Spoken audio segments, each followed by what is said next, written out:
In today's webinar, we're going to be telling you the importance, the significance, and the basics of how branding works and what to do to make sure that you stand out from the rest of the competition, right? The first person that I want to introduce is Miss Kadia Francis. She's somebody that we've known very well and is also the founder of Digital Jamaica, which is a online platform that showcases talents across the digital space in Jamaica. So she definitely knows well a lot of things when it comes to this topic. So without further ado, I'd like to hand it off to Miss Francis when we can begin. Miss Francis, take it away. Thank you so much, Aiden. And thank you everyone for joining in today. Hi, Tamilia. Um, and thanks to the UCC BDCI for inviting me to participate in this session today. Welcome, welcome everybody. Some of you may know who I am. Some of you may not. As Aiden said before, I am the founder of Digital Jamaica. I'm also the founder of another company called the Digital Disruption Agency.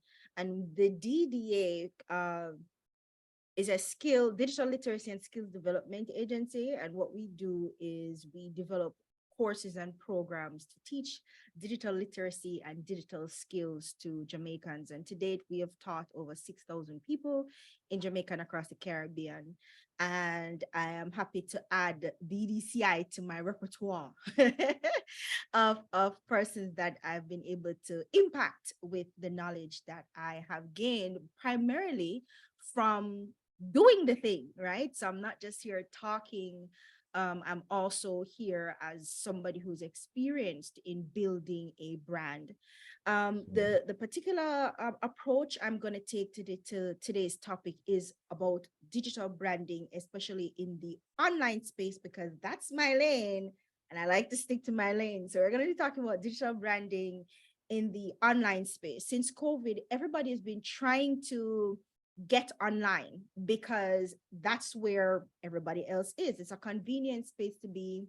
It's low barrier to entry and it's little to no startup costs to get your business up and running online, especially if you're using social media or email marketing. It may be a little bit more expenses involved if you're going the website route, which is what Tanelia knows a lot about. If you're going the website route, etc. But let's talk about in general what digital branding is and how you can become more visible online, because that's the crux of the issue when it comes to branding and building a brand identity. It's about visibility. So it's about the physical aspects of your branding. So we're talking about your logo, the colors you use, the typography. And by typography, we just mean like fonts, right? We're talking about your tagline, all the things that physically represents who you are as a brand. But there's also another side to branding, and that is the psychological, or what I like to call the emotional side of branding. Because if we're being honest, we don't necessarily buy just based on what we see. We also buy based on how we feel about something. So how do I feel about this brand? Is there any alignment in terms of what I believe and what this brand represents? And believe it or not, we do hold brands to that level where if this brand is not in alignment with my moral outlook or some of the things that I am interested in, then they're not going to get my money. And because so many brands are now online, as a consumer, your options have expanded. And so now you can pick, choose, and refuse which brand you want to engage and which brand you want to give your money or not. And as well, you have the capacity and the power to direct or to influence is the better word, how a brand is perceived based on your own experiences of the brand and how you spread spread your experience or share your experience, especially in the digital space about your brand. So I'm going to share a presentation with you. Those of you here who have been my students before, chances are you would have seen some of this before as well. Let me see if I can. There we go. Chances are you would have seen some of this as well. So at the end of the presentation, we're going to do a Q&A. And so if you have any questions, you can hold those questions. So this is an excerpt from a presentation that I did for a class, I think last year. And this was a Heart Trust registered program that we did. So let's just jump in quickly and talk about what is digital branding. So we're talking about digital branding. We're talking about using digital assets to create an identity online. And that identity can be expressed on any digital channel. So we're talking about social media, which is just one type of digital channel.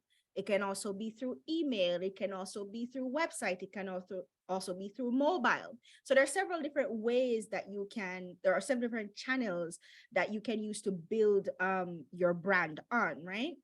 And through content marketing. No, this is the thing. If you are a business in 2023, you are automatically a content creator. Why? Because visibility. So you want to be seen. You want to be seen by the right people. You want to reach the right people. You want them to understand what it is that you do and who you're doing it for and how your product or service can solve a problem for them, right? So if you do it right, if you get your branding right, if you get your channel, if you establish your channels in the right way, then what digital branding allows you to do is create richer marketing campaigns and build a powerful presence in the digital sphere. And that is particularly important because, again, now that everybody is making this mad dash to the digital space to try and get in front of you, and because social media and other platforms like social media gives you access to millions of people right across the globe, it's not that the digital space is packed because it's online, right? You can't really fill up the online space, but it is definitely crowded when it comes to social media platforms. So your main goal is to stand out, but not just to stand out, but stand out in the right way. I can't stress that part enough. You want to stand out, but you want to stand out in the right way. You want to stand out for something positive. So let's break down the different aspects of digital branding. So the first is your digital assets, and that's what Aiden is going to be talking to you about later on. So again, your logo, the colors that you use, the font, what you put in your bio, the links that you share with persons, the graphic material that you share, the copy that you share. By copy, I mean the text, whether it's captions on social media or the text on your website, right? Or the text in your email. So these are all the things that form a part of your digital assets, right? Online brand identity. So what does that mean? It means who you represent yourself to be online and the position you want your brand to be online. So what kind of brand are you? Who do you cater to? And how do you want people to perceive you? And that's part of your positioning, how you want to be perceived. And I'll give you an example. So for instance, you make soap. Say you are in the beauty space and you make soap from natural ingredients. That's part of your brand identity. You are let's say vegan. Your products are 100% natural, vegan based.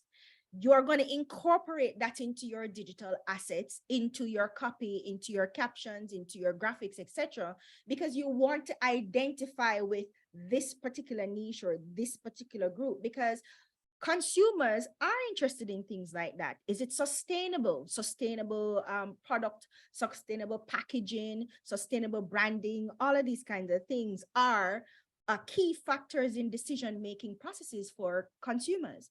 So if you are a 100% natural or 100% vegan brand, that is your identity, or that forms a part of your identity. And that is something that you have to project because you want a particular perception about your brand. And what is the perception that you get from being 100% vegan or 100% natural? Clean, you get environmentally friendly, you get not tested on animals. Animals rights activists are a very powerful lobby group. on and offline. You don't want to run afoul of those people. So it says something. The way you position your brand says a lot about who you are and the type of persons you are intending to reach.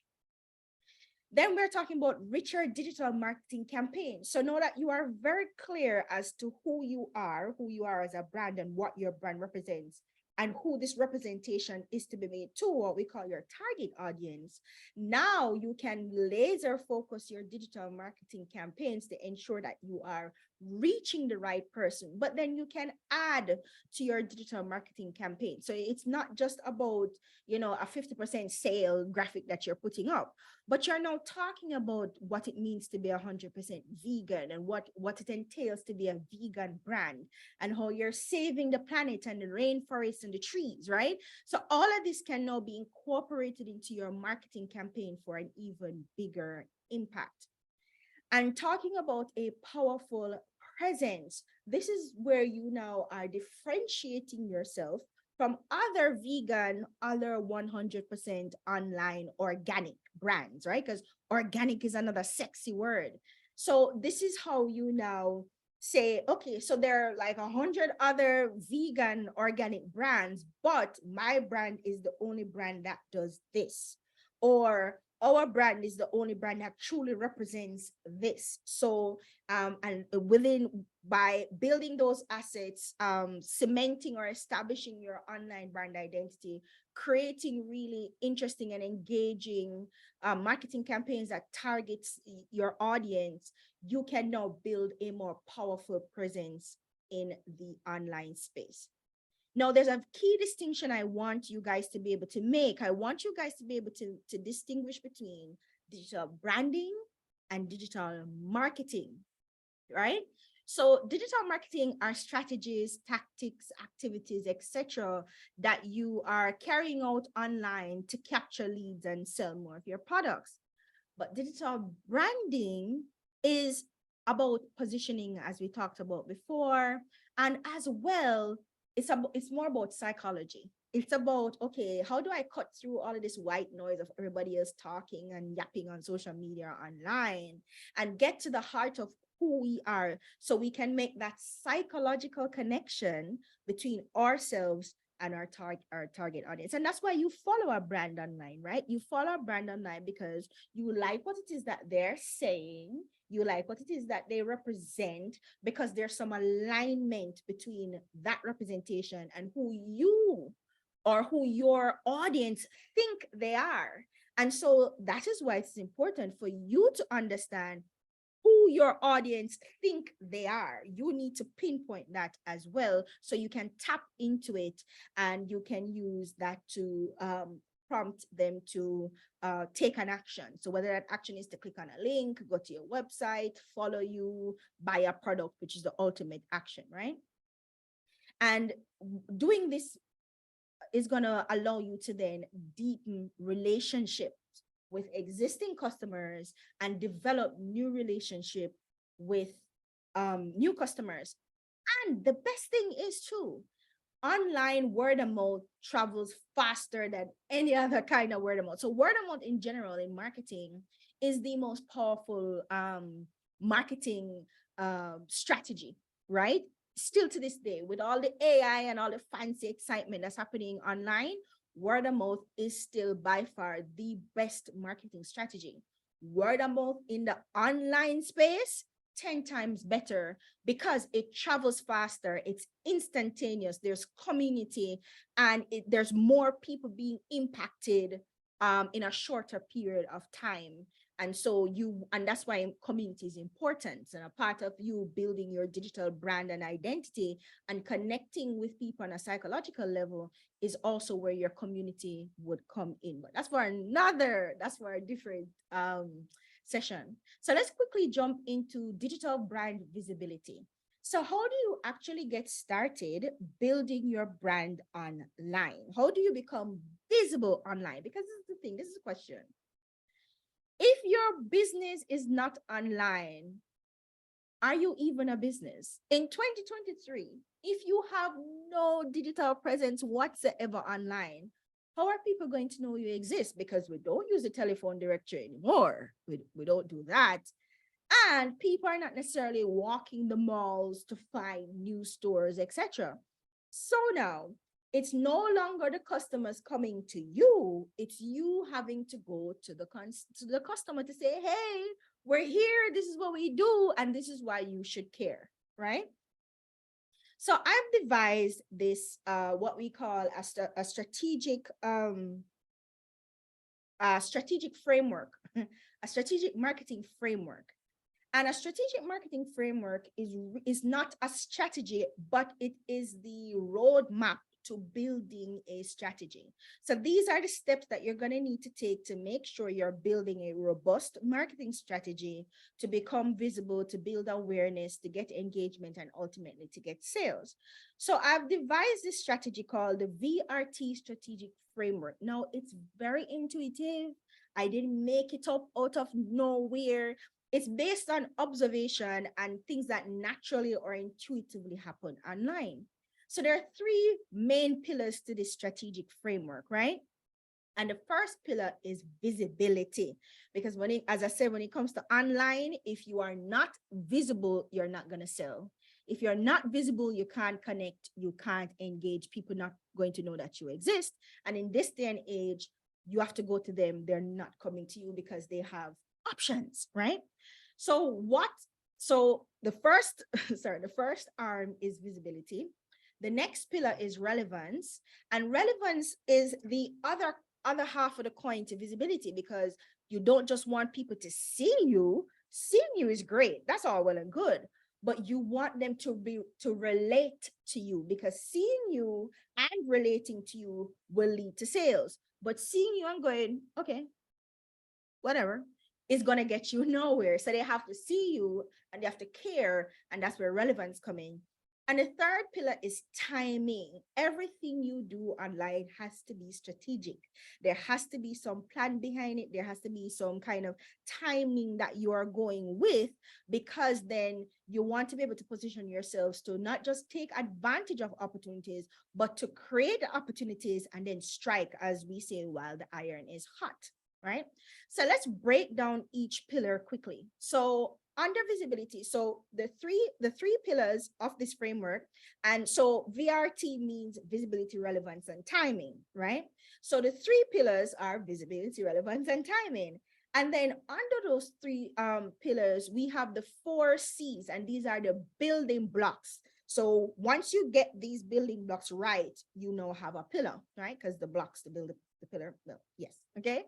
So there are the 4 C's, and under visibility, there are 2 C's. So there's channels and communication. So channels are the platforms that you're going to be building out your brand on. So is it Facebook, Twitter, LinkedIn, TikTok? Those are social channels. Is it email? Is it website? Is it mobile? So depending on who you're trying to reach, where they are and what they care about and where they congregate most, that's where you want to concentrate your efforts in terms of building out your platform. It could even be a newsletter, a podcast, etc. There are several different platforms, and which is why I said earlier that social media is only one, because what we tend to do is concentrate a lot of our efforts on social media, but we're not building out our sales funnel or online sales funnel. And your online sales funnel is, where do you capture these people from? Where do you grab their interest? Where's the first place they're going to see you? And then how do you get them from that first place that they're going to see you to the place that you can convert them? And by convert, I mean get them to buy, get them to, take that ultimate action or that ultimate step. And so chances are they're not going to buy on social media. They probably buy on your website. So how do you get them from social media to your website? So all of that is included in your channeling strategy. So your channels or platform strategy. How do I get them from wherever they discover me from to the point where they buy? And communication plays a key role in that as well, because it's how you communicate with them and what you communicate with them that is going to dictate if they move from a space of being aware that your brand exists to a space of, okay, I want to patronize your brand. So communication means, again, Aiden, we'll talk about this later, but we're talking about your tagline. So that catchy phrase or jingle or whatever that you use to grab people's attention, right? It's the captions that you use, the hashtags that you use, whether it's a branded hashtag, etc. It's the copy on your website. It's how you talk to them. It's your tone. It's your messaging. It's all of these things that are involved in communication. So you have to have a communication strategy.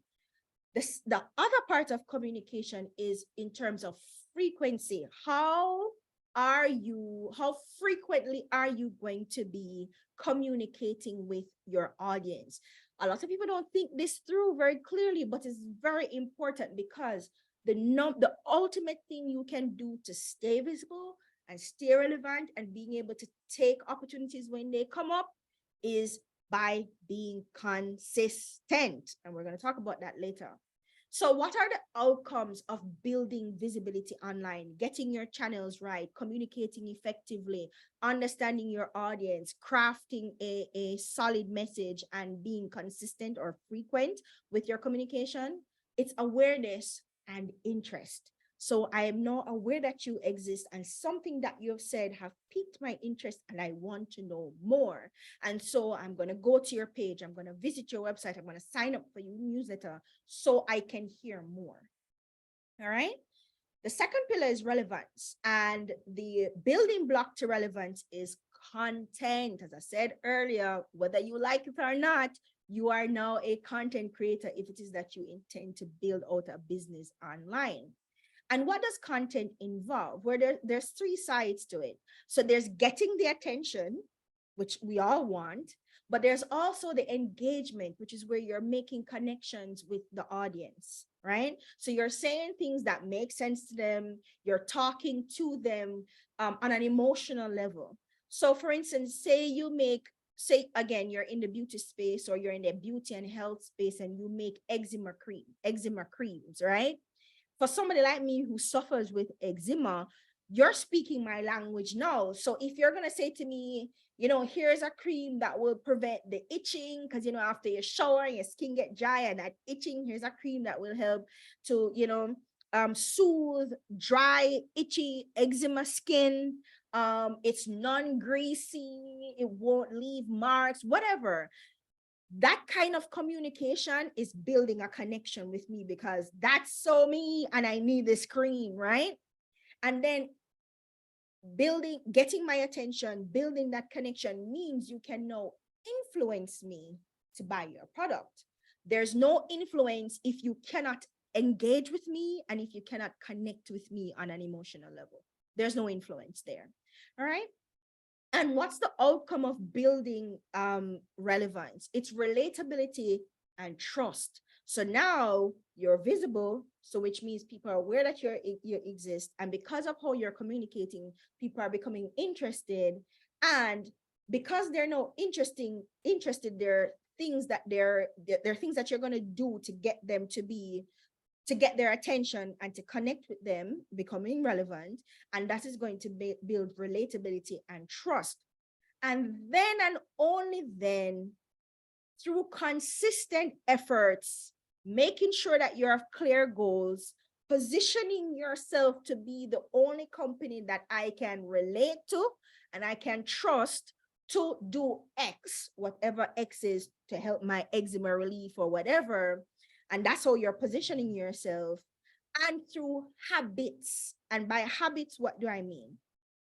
You have to make sure that you have to put people in a rhythm, put your audience in a rhythm. So for instance, if the content that you're going to be creating is content on YouTube, let's say you healthcare, you make products for persons with dermatitis or eczema. A part of what you could do is make content around what causes eczema, how to treat eczema, top 5 foods to avoid if you have eczema. So you build content around that. But you want to put people in a rhythm where you say, okay, new content on my page every Tuesday and Thursday. And so your audience knows that, hey, let me go check this YouTube page every Thursday or Friday for new content. Or if you're using the live feature on social media, I go live every Thursday with a dermatologist or to do a Q&A about skincare or whatever. So now they know to come back on this date. Consistency and habits, okay? And that's how you are conditioning your audience to engage with you on a consistent basis. And what's the outcome of that? The outcome of that is that you're creating opportunities for engagement. You're creating opportunities to move them from one end of that sales funnel, which is the awareness part, through to the trust part and the relatable part, and then through to sales, right? And not only are you creating opportunities, you're then going to leverage those opportunities for whatever the end goal is that you would have already set. So this is pretty much how the strategic framework works. And so within your marketing strategy, and when you're talking about, branding and positioning your brand and building your brand identity, all of this has to be accounted for in your written, can't be only up here. You have to put on paper in your written strategy where you're talking about what you're going to be talking about, where you're going to be talking about it, who you're going to be talking to, how often, stuff like that. All right. So if you have any questions about this, we can talk about that later. But I want to quickly go through perceptions with you. And Aiden can tell me how much time I have left. I have a tendency to go on and on if you allow me. Okay, so let's quickly jump into brand perception. Aiden, how much time do I have left? What is brand perception? So brand perception is not only what you say about you, because you can say anything, right? You can say anything you want to say about yourself. Nobody cares, okay? What is going to get people? What is going to get people riled up and emotional about your brand and they want to support you is how you make them feel about themselves. And that is a function of that is a subjective function. It's how they feel, right? So it is what your target audience believes about you that's important, not the other way around. Now, there are things that you can do to get them to your way of thinking in terms of, hey, this is what we think about our brand.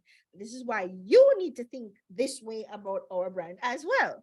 There are things that you can do to get them around to that way of thinking, but you always have to make sure that you're understanding, one, is my message connecting with them? Because your message will determine the perception that your customers have of you. So is it if am I making that connection? Are they understanding my messaging, and is my messaging working to get them around to thinking about our brand the way we think about our brand, right? So perception has to do with your identity, messaging, as I said before, what your brand represents, and experience. Now, who remembers the BlackBerry? Hands up. Hands up in the chat if you guys remember the BlackBerry. Okay, I have 10 minutes left. Who remembers the BlackBerry? Hands up, guys, if you remember the BlackBerry. BlackBerry phone was, Andrew says he can't hear anything. Are you guys hearing me? You guys are hearing me. Oh, Yeah, I'm sorry, Andrew. yeah, I'm not sure. You're hearing me, Aiden. Okay, I'm not yeah. sure what's happening. Andrew, you may want to go out and come back in. Okay, good. So you guys remember the BlackBerry. The BlackBerry was the phone. It was the top at phone to have, just like how now it's the iPhone. Back then it was the BlackBerry. Why? Because of the utility of BlackBerry. It was the BlackBerry Messenger. You could avoid paying for text messages because you could use this function on it called the BlackBerry Messenger. How many of you, when was the last time, resolved Andrew Great? When was the last time you guys, when was the last time you've seen a BlackBerry on the market, a BlackBerry phone on the market? When was the last time you saw a BlackBerry phone on the market? The reason why, one of the biggest years, right, Natalia, exactly, one of the biggest reasons why you don't really see BlackBerry on the market anymore is because, one, they were not able to adapt. Two, they misinterpreted what their audience was saying to them. They weren't, first of all, they weren't paying attention to what the audience was saying. Two, they were targeting the wrong set of people. Because remember, BlackBerry phone was this high-end phone for executives, but pretty soon it became a commoner phone. Everybody had a BlackBerry phone now, right? And so BlackBerry insisted on keeping with the exclusivity of their brand, where their brand wasn't exclusive anymore, and that lost people. Then other brands came into the market that says, okay, if they don't want to cater to you, we'll cater to you, everybody, come over here. BlackBerry also misjudged how people felt about touchscreens, right? They decided that they were not going to change their buttons. No, that was just a fad, it's just a trend, and they were wrong. So they got several things wrong because they were not paying attention.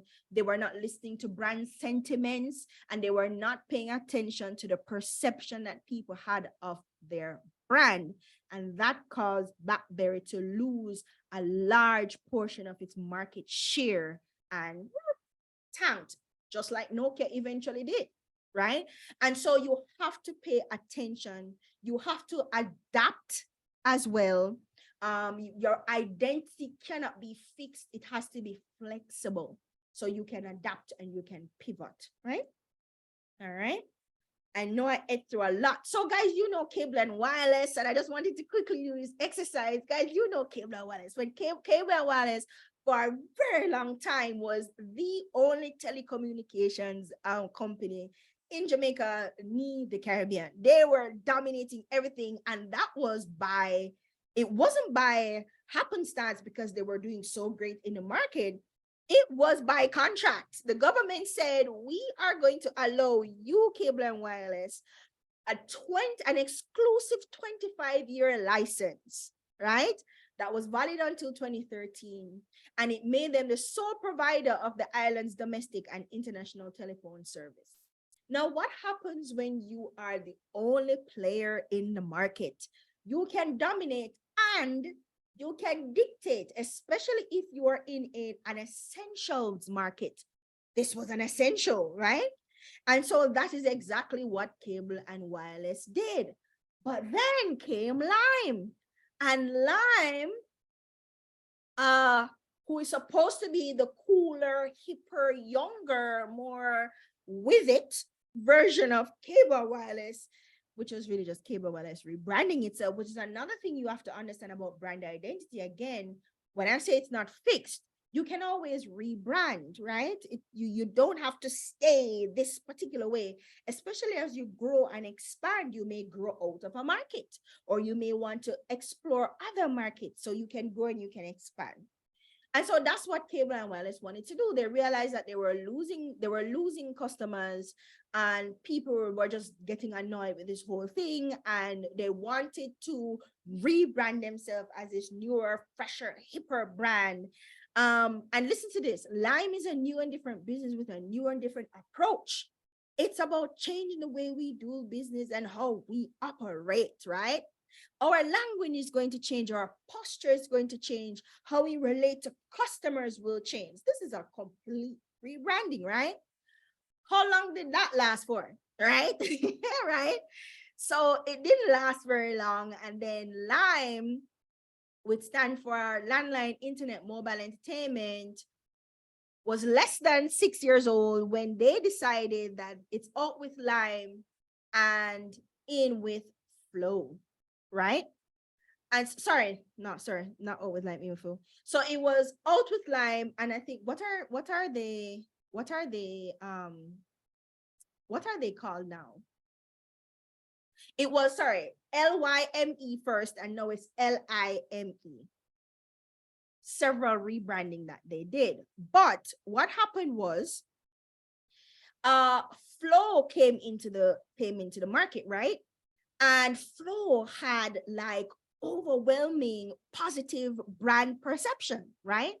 They had positive brand attributes, including innovation, value for money, customer focus, going the extra mile, right? That based on what was happening with Flow and how people were gravitating towards Flow, Lime decided that, okay, they're going to acquire the company, because it was the company that was Flow. They were going to acquire it, right? Because of the positive brand perception that Flow had. Remember that innovation, all that sexy stuff, right? And they had a strong brand image, fresh, forward-thinking, progressive, a brand I can associate with, and customer focused. That's what the survey said. But then what happened? What happened after they acquired Flow? Flow became slow, right? The brand perception of Flow tanked.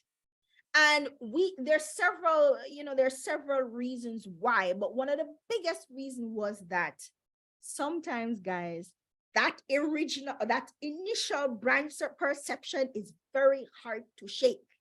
And if it was negative, anything you touch henceforth, especially if it was as bad as it was with Cable and Wallace, goes up in smokes. And this is exactly what happened with Flow.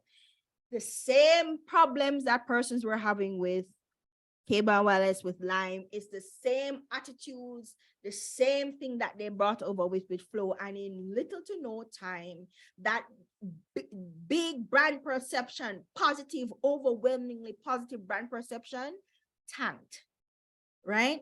And so this is some of the sentiments, again, listening to sentiments, listening to what your consumers are saying about you.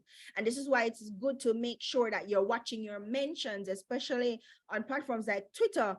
Who is talking about you and what are they saying, right?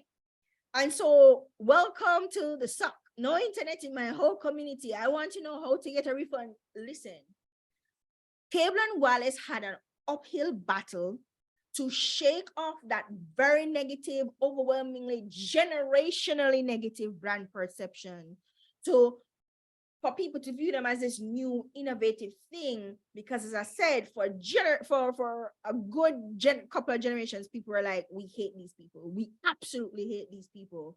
They did nothing to change it for a very long time. Instead, they decided that they wanted to rebrand, but rebrand without changing any of the fundamental 6 issues that cause the negative feelings or the negative emotions in consumers. They just transferred it to the different brands that they were trying to rehash, and it just did not go down very well, right? And now Cable and Wallace is no more. All right, they've delisted from the Jamaica Stock Exchange and they are absolutely no more. But I want to, how we encounter brands, how we think about them, what we feel about them, how we experience them in relation to the competition has a big effect on which ones we choose. Because then what happened? Digicel came in, right? Digicel came in and everybody was massive rush to go to Digicel. But what is happening with Digicel now? Brand perception has shifted for Digicel as well. We wait to see if they're going to go the way of Cable and Wallace by not attempting to fix it before it actually gets ingrained, right? But the psychological part of it is that perception, how our experiences that we have with the brand and how that makes us feel, but also how we see ourselves in this brand, which is why brands like BMW and Mercedes and etc., they are goal-oriented brand, which means that I want to get a good job or I want to start my own company. And what do you do when you start making money? You buy a Benz, you buy a Beamer, you buy a Lexus, right? Or you buy things that represents wealth or represents success or represents growth, because the perception around those things is what the representation of growth and success is, not the thing in and of itself, right? And so you want to get to the point where you can build out that perception where people can see themselves in your brand. They can feel that this brand represents me when I am at this stage in my life. I am striving to become better. Because I have eczema, as I said before, it's on my back. Now, that sometimes prevents me from wanting to go to the beach or wear backless tops or wear anything that shows my shoulders or my back. If in my better self, how I envision my better self, I have clean, clear, beautiful, sun-kissed skin, right? That's my vision of my better self. If you can position your brand to be a part of that vision, if I use this product, it can help me get to the version of my better self, right? Then the perception of your brand is directly correlated to how I see myself or what I think of when I think of the better version of who I am. And that's gold. That's where the money is. That's how you sell products, right? So 3 major elements of branding, Aiden, I promise this is the last slide and then I'm done. 3 major elements of branding is your identity. As we said, what do you physically represent, the colors, the logos, etc., but also the psychological representation. So what people think, feel, and say about your brand and how their actions reflect what they think and feel about your brand. Also your messaging, and that's how you're positioning your brand. So what do you want your brand business to be known for? Which space or niche do you want to occupy in the market?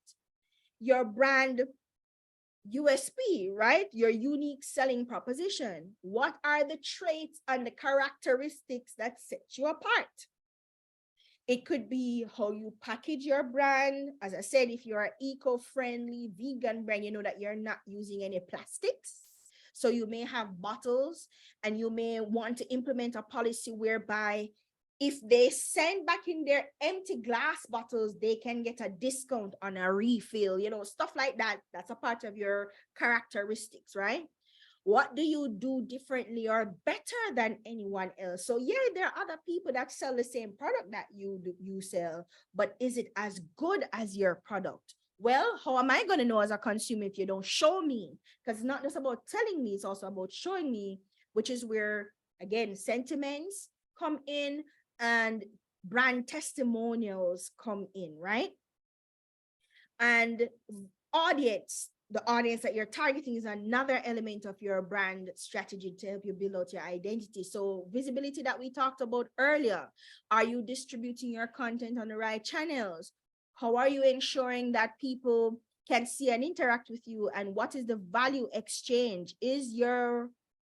What is the value exchange, right? And is your brand showing up at the right time? And there we get timing.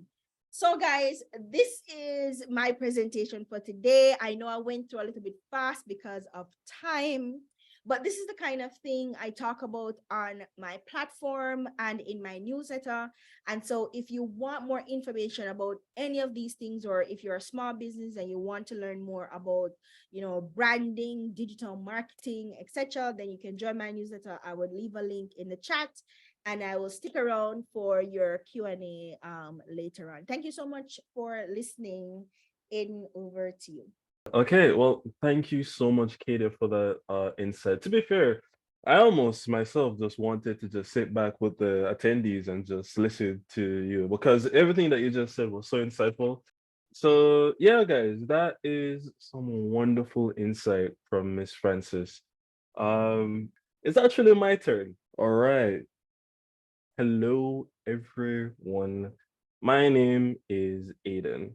I am the creative director and founder for Athena Graphics, right? With a lot of passion of graphic design. I've been in the industry for 8 years. I've worked with major brands like Pepsi, Nike, and while I don't have a lot of Jamaican clients, I did do the Jamaica Esports Initiative, Jamaican qualifier. So you're in capable hands. Kadia covered a lot of everything at the start, to be fair. A lot of them regarding the strategies revolving around branding, right? But as you can see, I'm coming from a different perspective. what is branding from the graphic design perspective, right? And there's a quote by Milton Glaser that I normally go by whenever I'm with my group, right? There's three responses to someone seeing a design: yes, no, and wow.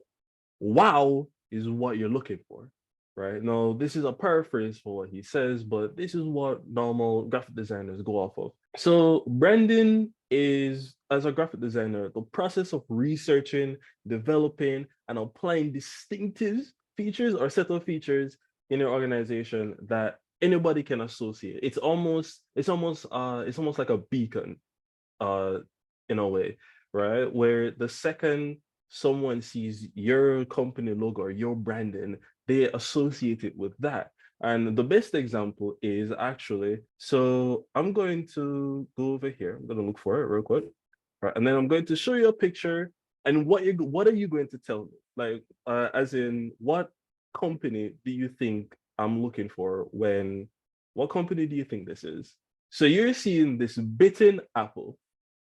What com what company? Well, obviously Apple, right? But imagine this is the association that people are going to see with a distinctive set of features. If you're sitting down and you have an American apple and you eat it, take one bite out of it. From a specific perspective, you're going to see it, and your mind is going to subconsciously think about the trillion-dollar technology conglomerate that we know as Apple.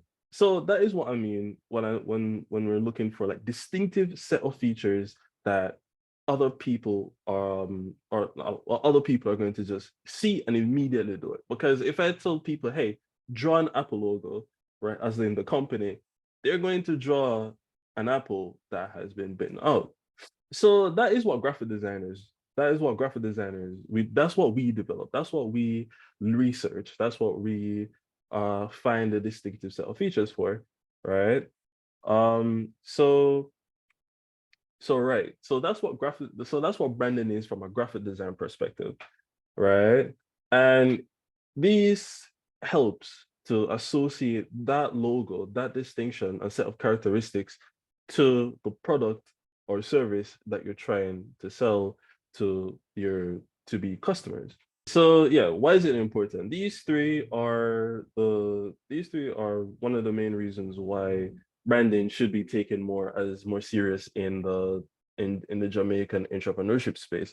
A lot of people normally just go online, type in the company and like some generator, right? And they just more or less run with that. So differentiation, in a competitive market, branding needs your business needs to stand out. That's why Apple is the only, well, Apple apart from the company name itself, that's why Apple is the only company with that Apple logo, right? So differentiation is very important because it communicates a set and it communicates what sets you apart from like everything else. An effective brand helps customers recognize and remember a company among the many options. So if you see like the Samsung, LG, you see Huawei, OnePlus, Google Pixel. You see all those logos.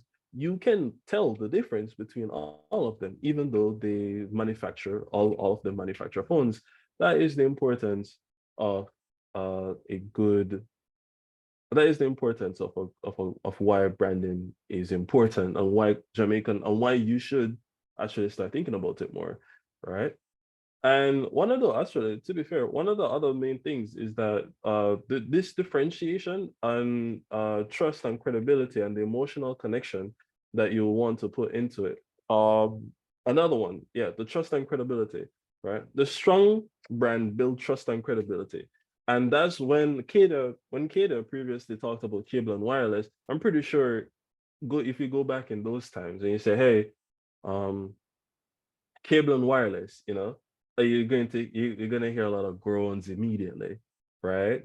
And if somebody shows the logo, then somebody's gonna be like, oh, that company, man, this and this and this. Your credibility and your trust is tied to that brand, right? So being different, right, also means having the responsibility to be credible and make sure that you keep your trust, because then that logo is going to be tainted, just like how you see with what Kadia showed with Flow. They changed the F to S, right?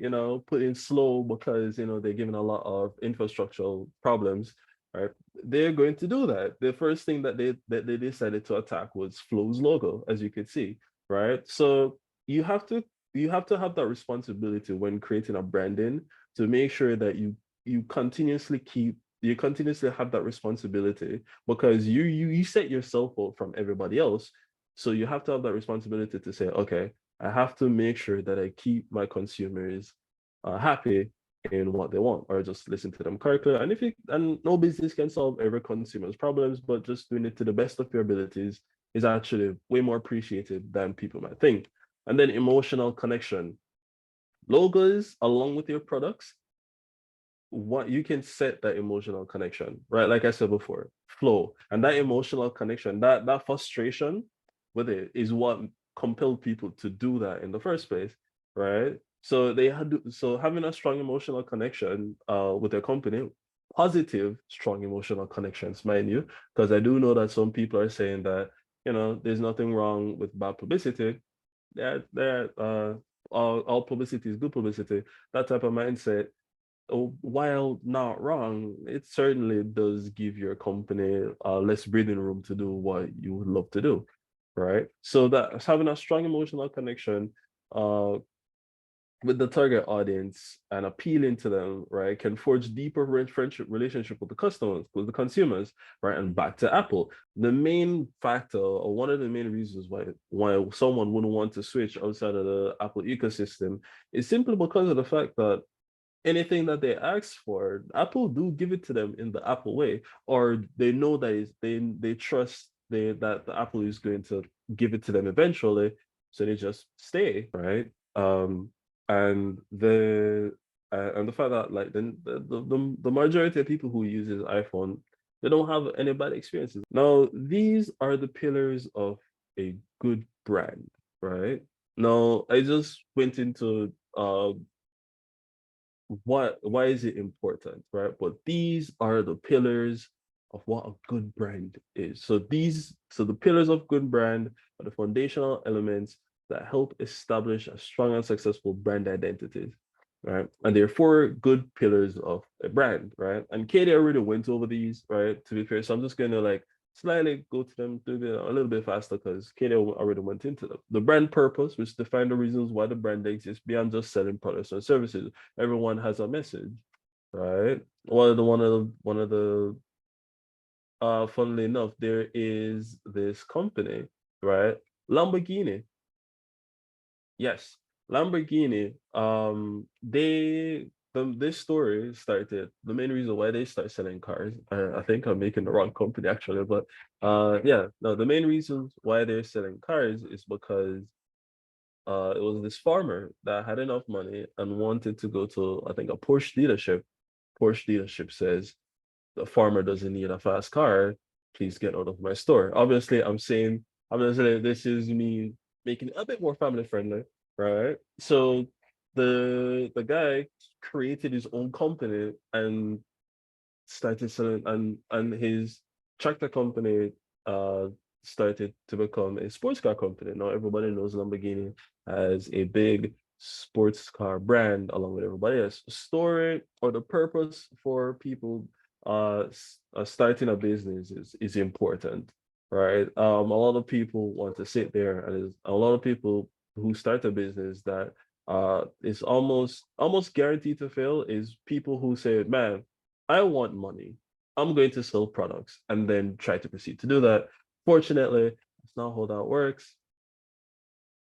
Fortunately, that's not how that works, because that's not a compelling story, right? It's just something on a whim. No, people are not going to gravitate to that, right? So purpose of why your brand exists, right? And everything that encompasses the brand vision, values, and positive impacts is definitely one of the best ways. And normally, a lot of people would have it in a tagline, right? So one of the best examples that I can think of is a company that I work with, that I currently no, not currently, that I previously formerly worked with, right, was Microchip Laboratory. I was their branding consultant to see how they do it. They had a tagline saying, keeping you nice and well, or helping to keep you alive and well. They are a microbiological company. They mainly just do testing for people. And they actually care about trying to get the patients to be aware of what's going on inside their body so that they can have a healthier and promote healthier lifestyles, right? And a lot of the times that's what I thought tagline is good for. Um, right, branding identity. Now this is where I would come in, right, which is the branding identity is something that that's something that I do. I create it's verbal and visual elements that is representation of the brand, such as logos, colors, typography, tagline that I just said previously, and overall design aesthetic. You're not going to see companies. If you see companies dramatically switching uh colors and taglines and design aesthetic, then that's a company that's currently going through like a midlife crisis or whatever. That's usually bad because people are unable to have have an adjective for your words. Best example is Samsung. If you go to South Korea and ask, hey, what's your thoughts on Samsung? They'd be like, it's functional, it always works, never lets you down, and on top of that, it's a sleek phone. The next part, experience.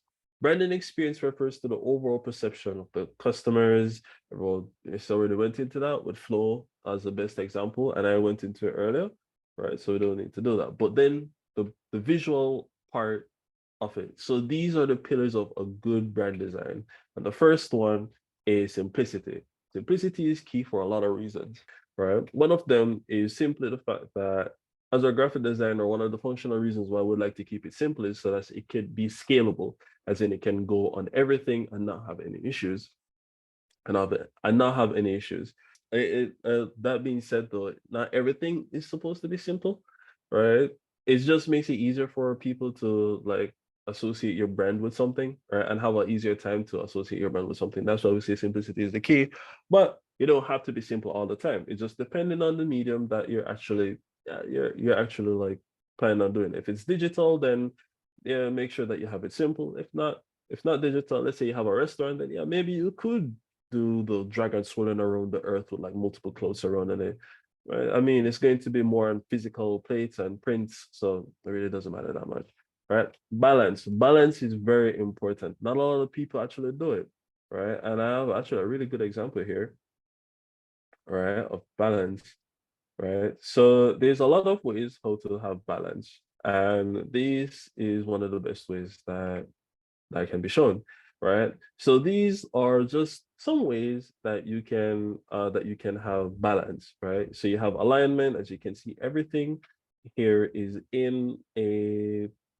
in center while everything is white, right? Okay, wait, let me do I have it here? Oh no, I don't. Oh, that's unfortunate.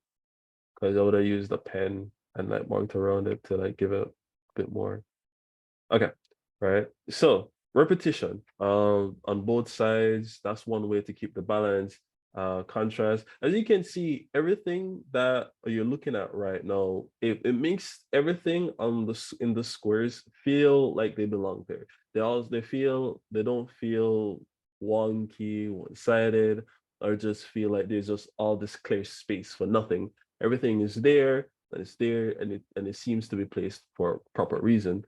So that is one of the good examples of balance, right? So let me go back to this so that you guys can know what's going on. Da, da, da, da, bap. Right, contrast, right? Contrast is very important. As a matter of fact, I actually do have another good example of that. I have a lot of examples, guys. All right. Good contrast and bad contrast definitely tells the difference between how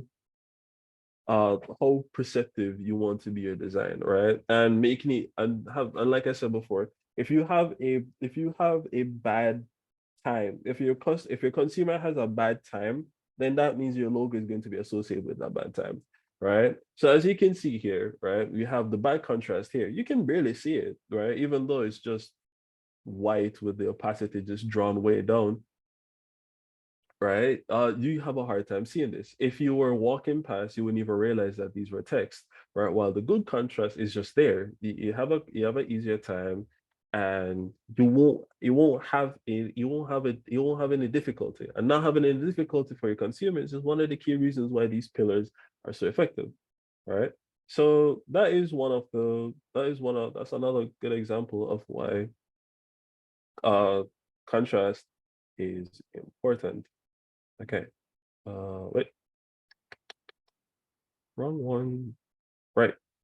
So typography is fonts, right? A lot typography is the written part of your company. Everyone needs typography. Everyone that for your company to. I mean, it's words. Picture says 1,000 words, but words can actually get you there in a lesser time. Um, Typography is very important for a lot of things, right? And I have another example here. As a matter of fact, it's not really an example. It's more of a difference because I do realize this when I'm talking to my clients. When I ask a question, which to be fair, it's on me because this is a graphic design technicality, right? A font is broken down into two things: a serif and a sans serif, right? The serif is when a letter has these little edges on the side or these little things on the top, right? And sans serif is just simple. Like as you can see from my mouse here, there's nothing hanging off the sides. It's just you know that this is an H. It's an H. It's not doing any fancy stuff. So you can think of serif as the fancy writing, but sans serif just the simplistic one. And these parts of the typography and the hierarchy is very important. Is very important, right? And the best example of this is here, right? So this is a company that I worked with.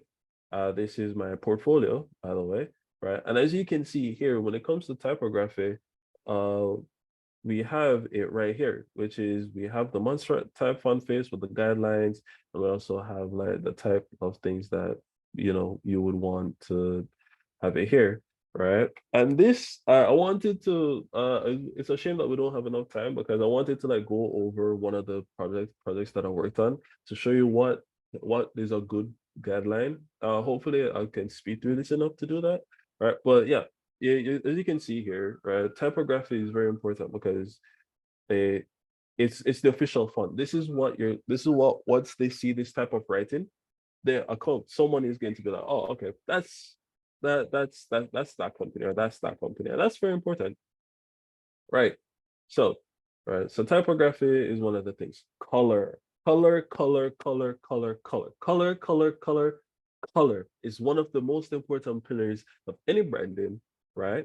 And and for actual reason, we actually do have this thing called color psychology, right? Where colors represent specific feelings, right?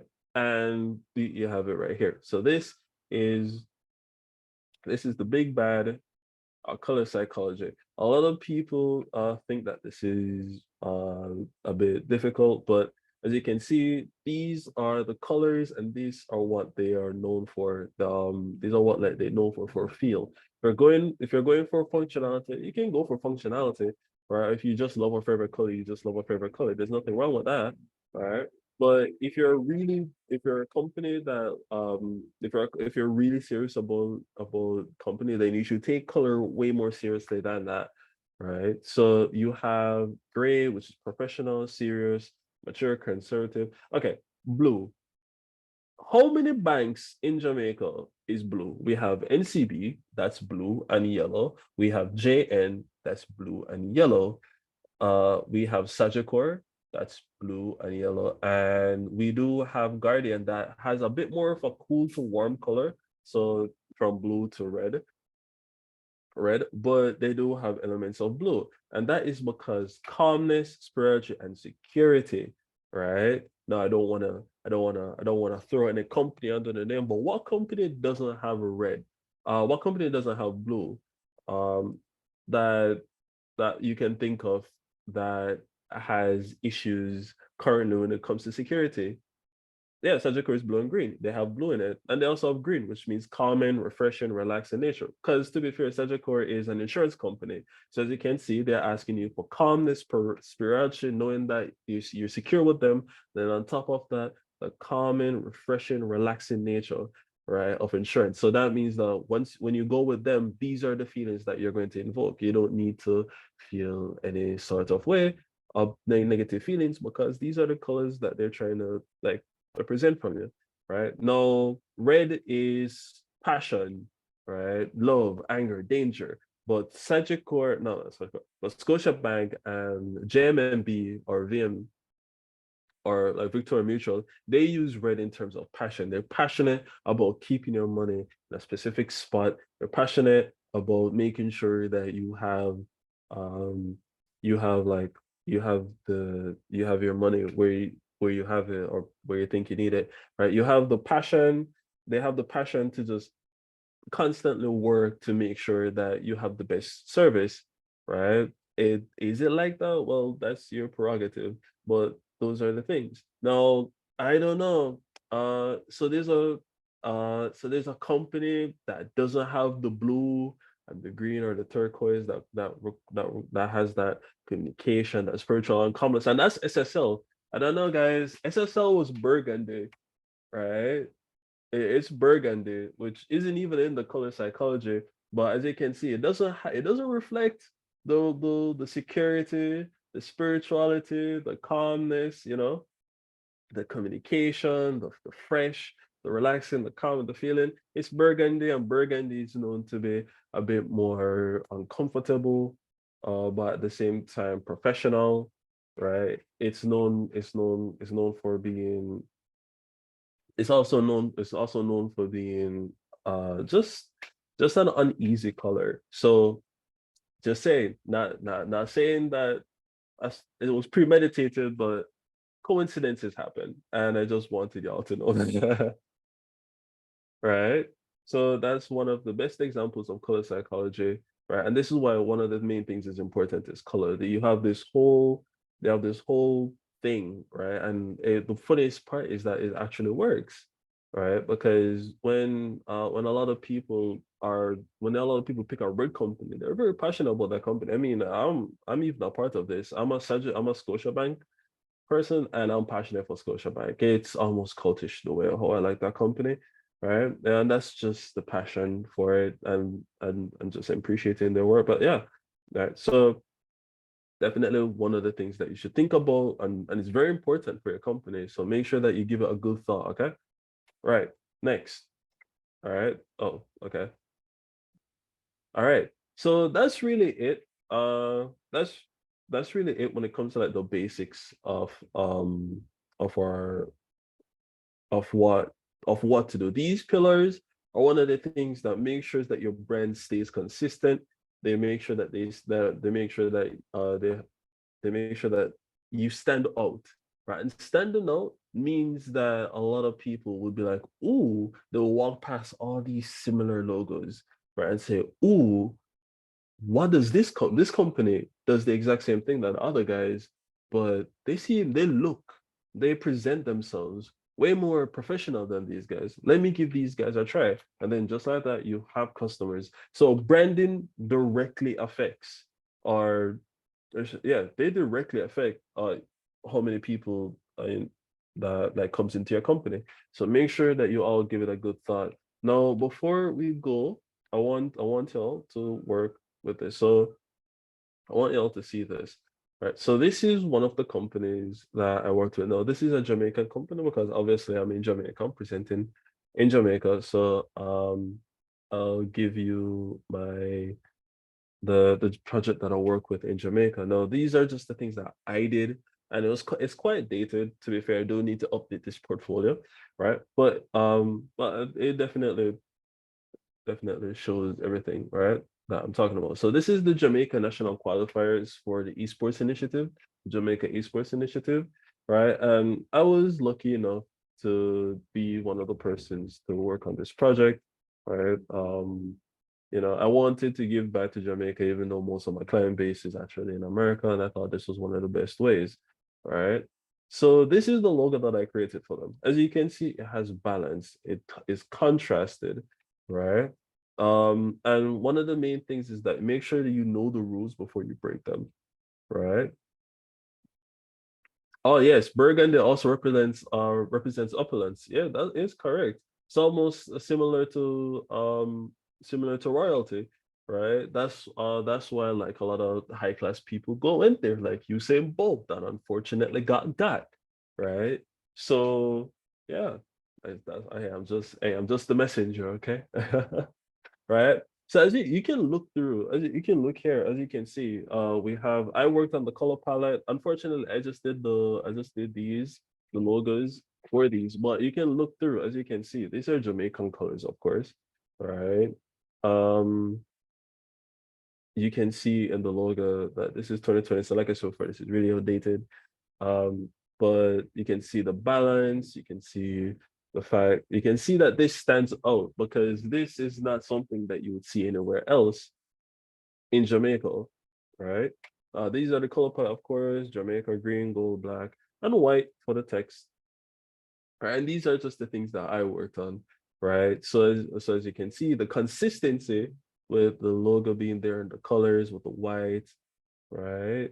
Along with um along with these other things, right? Another project that I work on, which is a bit more new, is this one, right? So this company is called Yegro, right? And this is just a company that I worked with a bunch of with an agency that was just really bored, to be fair, as you can see by the lorem ipsums, right?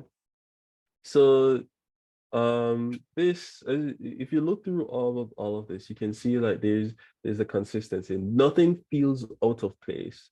Everything is there for a reason. We have the green because this is a nature company, so we want to convey that calmness.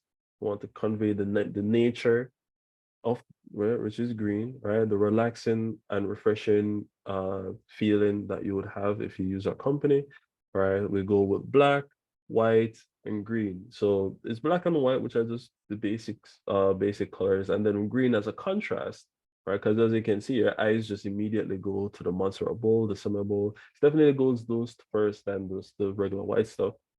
And then you have the app icon. As you can see, we have the contrast. Imagine if we used the yellow in this background here. It wouldn't have been nice, right? We have the horizontal, we have the vertical just for different scenarios, right? These are just like the guidelines for your branding. And then also, as you can see, we have the cars right here, right?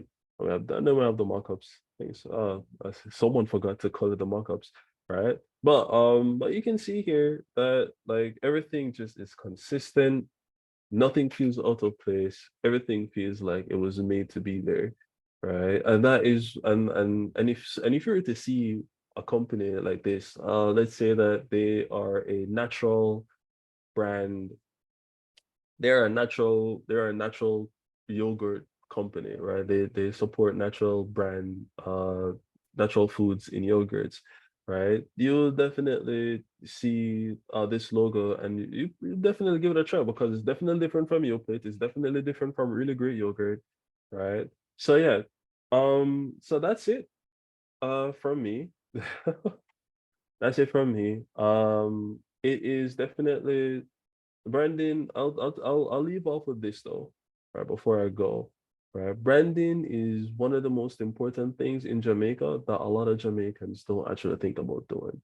Right, and from a graphic designer standpoint, every time I go into Kingston, apart from the major corporate companies that obviously get it done, I think that a lot of the smaller, small, mediums enterprises don't focus on it as much. They just focus on getting clients, which is great, but you need to know that presentation definitely pours more people in than you realize. So thank you guys for for paying attention to my little from a little powwow of a presentation.